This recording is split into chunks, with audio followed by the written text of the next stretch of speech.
आज हम प्रश्नावली 4.3 में सवाल नंबर 4 हल करेंगे। सवाल नंबर 4 आपका दिया है, क्या निम्न स्थिति संभव है? यदि है तो उनकी वर्तमान आयु ज्ञात कीजिए। दो मित्रों की आयु का योग 20 वर्ष है। 4 वर्ष पूर्व उनकी आयु वर्षों में का गुणनफल 48 था। ये आपका सवाल दिया है। तो चलिए इसको हल करते हैं। तो यहाँ पर सबसे पहले हम लिखेंगे हल। कह रहा दो मित्रों की आयु का योग 20 वर्ष है, यानी कि दो मित्र हैं, यानी कि पहला मित्र प्लस दूसरा मित्र। ठीक है, पहला मित्र प्लस दूसरा मित्र, इनकी आयु का योग, क्या इनकी आयु का योग 20 वर्ष है, यानी कि इनकी आयु का योग कितना है? इनकी आयु का योग है 20 वर्ष। ठीक है, इनकी आयु का योग कितना है? 20 वर्ष है। तो यहाँ पर अगर हम पहले मित्र की आयु x मान लें, ठीक है, अगर हम मान लें कि पहले मित्र की आयु x, तब हम यहाँ से दूसरे मित्र की आयु निकालेंगे। तो यहाँ पर लिखेंगे 20 वर्ष। तो यहाँ पर लिखेंगे दूसरे मित्र की आयु। ठीक है, ये हम आपको समझाने के लिए बता रहे हैं। ठीक है, तो यहाँ पर लिखेंगे 20 और ये प्लस का x है। ठीक है, बराबर की इस तरफ आएगा तो क्या हो जाएगा? माइनस का x हो जाएगा। ठीक है, तो अगर हम मान लें पहले मित्र की आयु x, ठीक है, मान लें पहले मित्र की आयु x, तब आपकी दूसरे मित्र की आयु हो जाएगी 20 माइनस का x हो जाएगी। ठीक है, कह रहा है दो मित्रों की आयु का योग कितना है? 20 वर्ष है। तो यानी कि पहला मित्र प्लस दूसरा मित्र, योग का मतलब क्या होता है? योग का मतलब आपका जोड़ होता है। तो दोनों मित्रों की आयु का योग कितना है? 20 वर्ष है। तो अगर हम मान लें कि पहले मित्र की आयु x, तब हम दूसरे मित्र की आयु यहाँ से निकालेंगे तो ये 20 है, बराबर के इस तरफ आएगा, ये प्लस का x है। ठीक है, बराबर के इस तरफ आएगा, क्या हो जाएगा? माइनस का x हो जाएगा। ठीक है, तो पहले मित्र की आयु आपकी हो जाएगी x और दूसरे मित्र की आपकी आयु हो जाएगी 20 माइनस का x हो जाएगी। ठीक है, तो दोस्तों उम्मीद करता हूँ आपको समझ में आ गया होगा। ये आपका रफ कार्य है। ठीक है, तो यहाँ से हम चलिए सवाल को हल करते हैं। तो यहाँ पर लिखेंगे माना पहले मित्र की आयु बराबर, ठीक है, माना पहले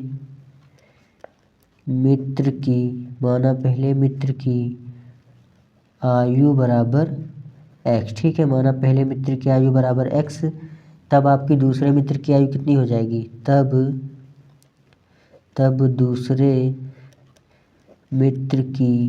दूसरे मित्र की आयु बराबर 20 माइनस का x। ठीक है, 20 माइनस का x, इतना आपका आ जाएगा। उसके बाद हमसे क्या कह रहा है? 4 वर्ष पूर्व, कह रहा है 4 वर्ष पूर्व उनकी आयु वर्षों में का गुणनफल 48 था। ठीक है, तो कह रहा है 4 वर्ष पूर्व। तो हम आपको बता दें पूर्व का मतलब क्या होता है? पहले, और जब कहे पश्चात, तो पश्चात का मतलब क्या होता है? पश्चात का मतलब होता है बाद। ठीक है, ये आपका रफ कार्य, ये हम इसको काटे दे रहे हैं, ये आपको नहीं नोट करना। ठीक है, यहाँ से आपके सवाल हल होंगे। ठीक है, तो कह रहा है 4 वर्ष पूर्व, तो जब कहे 4 वर्ष पूर्व यानी कि 4 वर्ष पहले, और जब कहे कि पश्चात का मतलब क्या होता है? यानी कि बाद में। ठीक है, तो कह रहा है 4 वर्ष पूर्व यानी कि 4 वर्ष पहले।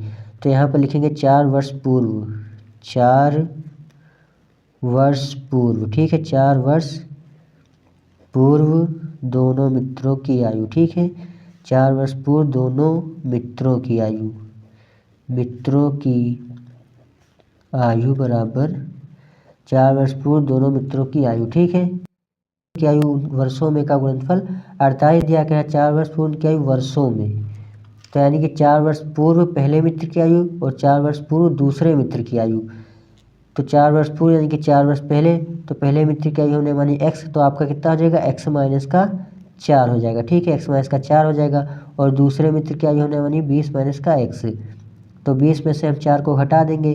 4 वर्ष पूर्व यानी कि 4 वर्ष पहले, तो आपका हो जाएगा कितना आ जाएगा? 16 आ जाएगा। तो आपका हो जाएगा 16 माइनस का x आ जाएगा। ठीक है, उसके बाद क्या है? इनकी आयु वर्षों में का गुणनफल 48 था। ठीक है, इनका गुणनफल कितना दिया? 48 दिया। तो यहाँ पर लिख देंगे x माइनस का 4 इंटू 16 माइनस का x बराबर 48। ठीक है, इनका गुणनफल आपका दिया है 48। ठीक है, तो यहाँ पर हम क्या करेंगे? इसका गुणा करेंगे।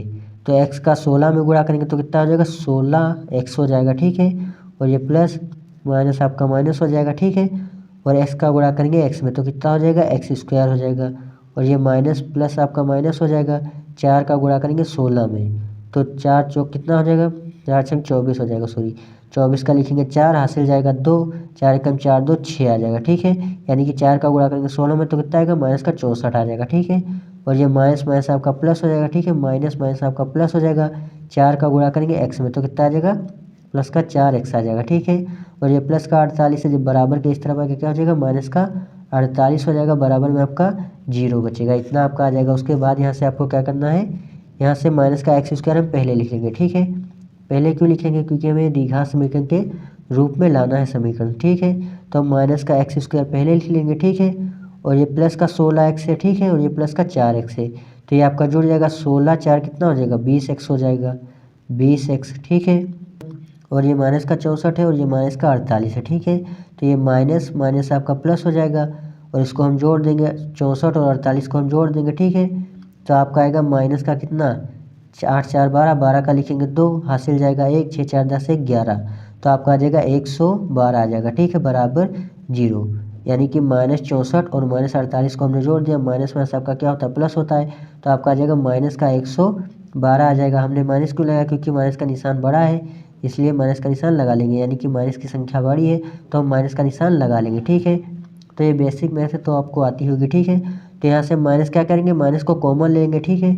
माइनस कॉमन क्यों लेंगे, क्योंकि हमें ये प्लस के रूप में लाना है, क्योंकि समीकरण माइनस में नहीं होता है, ठीक है। तो यहाँ से माइनस को कॉमन ले लेंगे, तो जब माइनस को कॉमन लेते हैं जो आपकी माइनस वाली संख्या होती है वो आपकी प्लस हो जाती है, और जो आपकी प्लस वाली संख्या होती है वो आपकी माइनस हो जाती है, ठीक है। तो ये माइनस का एक्स स्क्वायर, तो ये आपका हो जाएगा प्लस का एक्स स्क्वायर, और ये प्लस का 20x है तो ये आपका हो जाएगा माइनस का 20x, और ये माइनस का 112 है तो ये आपका हो जाएगा प्लस का 112, बराबर में आपका 0 बचेगा, इतना आपका आ जाएगा। उसके बाद यहाँ से क्या करके ब्रैकेट को खोल लेंगे, तो यहाँ से लिखेंगे एक्स स्क्वायर माइनस का 20x प्लस का 112 बराबर 0। ये माइनस इधर गुणे में बराबर की तरफ जाएगा, तो यानी कि 0 के पास जाएगा तो ये आपका माइनस समाप्त हो जाएगा, ठीक है। जब 0 के पास जाएगा तो ये माइनस आपका समाप्त हो जाएगा, तो इसका कोई मतलब नहीं रहेगा, ठीक है। अब यहाँ पर आप देख सकते हैं कि द्विघात समीकरण के रूप में यह समीकरण आ गया है, तो इसकी हम क्या करेंगे, इसकी तुलना करेंगे, ठीक है। द्विघात समीकरण का व्यापक रूप हमने आपको बताया क्या होता है, ax स्क्वायर प्लस का bx प्लस का c बराबर 0 से तुलना करने पर ये द्विघात समीकरण का व्यापक रूप होता है, ठीक है। तुलना करने पर इससे हम क्या करेंगे, तुलना करेंगे, तुलना करने पर। तुलना क्यों करेंगे, तुलना इसलिए करेंगे ताकि ए बी सी का मान हमें पता चल जाए। तो यहाँ से a बराबर आपका आ जाएगा एक्स स्क्वायर के आगे कुछ नहीं तो हम मान लेते हैं 1 है, ठीक है, जिसके आगे कुछ नहीं उसके आगे 1 होता है, ठीक है। तो यहाँ पर a बराबर आपका आ जाएगा 1 और b बराबर आपका आ जाएगा माइनस का 20 और c बराबर आपका आ जाएगा 112 आ जाएगा, ठीक है। तो हमने आपको सूत्र बताया d बराबर आपका सूत्र क्या होता है, d बराबर आपका सूत्र होता है b स्क्वायर माइनस का 4ac, ठीक है। d बराबर आपका सूत्र होता है b स्क्वायर माइनस का 4ac, तो कह रहा है b स्क्वायर यानी कि -20 का स्क्वायर हो जाएगा, तो यहाँ पर लिखेंगे -20 का स्क्वायर माइनस 4 इंटू ए हमने निकाला 1 तो यहाँ पर लिखेंगे 1 इंटू सी है 112, तो यहाँ पर लिख देंगे 112।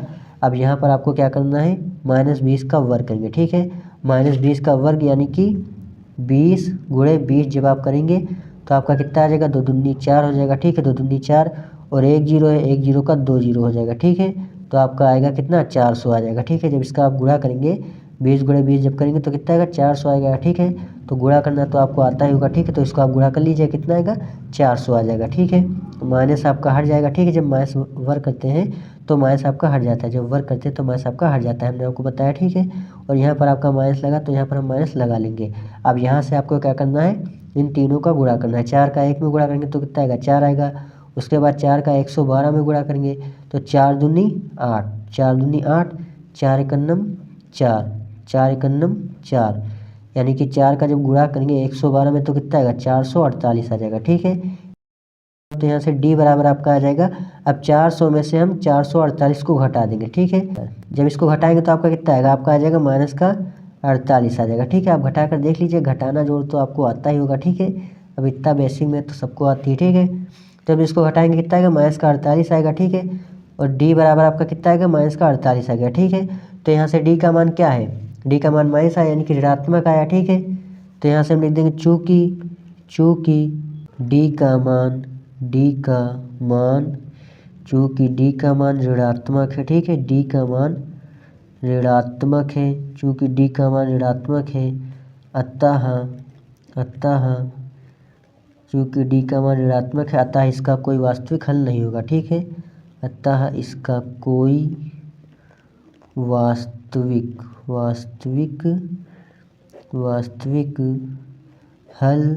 हल नहीं होगा। नहीं होगा। ठीक है, चूँकि डी का मान क्या है, डी का मान ऋणात्मक आ जाता है, इसका कोई वास्तविक हल नहीं होगा और इसका कोई अस्तित्व भी नहीं होगा और इसका कोई अस्तित्व नहीं होगा। ठीक है, और इसका कोई अस्तित्व नहीं होगा। ठीक है, तो ये सवाल आपका हल हो जाएगा। ठीक है, तो आप अच्छे से इसको नोट कर सकते हैं। एक बार हम आपको अच्छे से दिखा दे रहे हैं। ठीक है, शुरू से इसको आप नोट कर लीजिए। ठीक है, इसको आप प्रैक्टिस कीजिएगा अपनी रफ पर। तो दोस्तों ये सवाल आपका हल हो जाएगा। तो दोस्तों उम्मीद करता हूँ आपको समझ में आ गया होगा। अगर समझ में आ गया हो तो प्लीज़ वीडियो को लाइक कर दीजिए, चैनल पर नए तो चैनल को प्लीज़ सब्सक्राइब कर लीजिए। अगली वीडियो में सवाल नंबर 5 हल करेंगे। ठीक है, तो अगर आपने चैनल को सब्सक्राइब नहीं किया तो प्लीज़ सब्सक्राइब कर लीजिए। मिलते हैं अगली वीडियो में, तब तक के लिए धन्यवाद दोस्तों।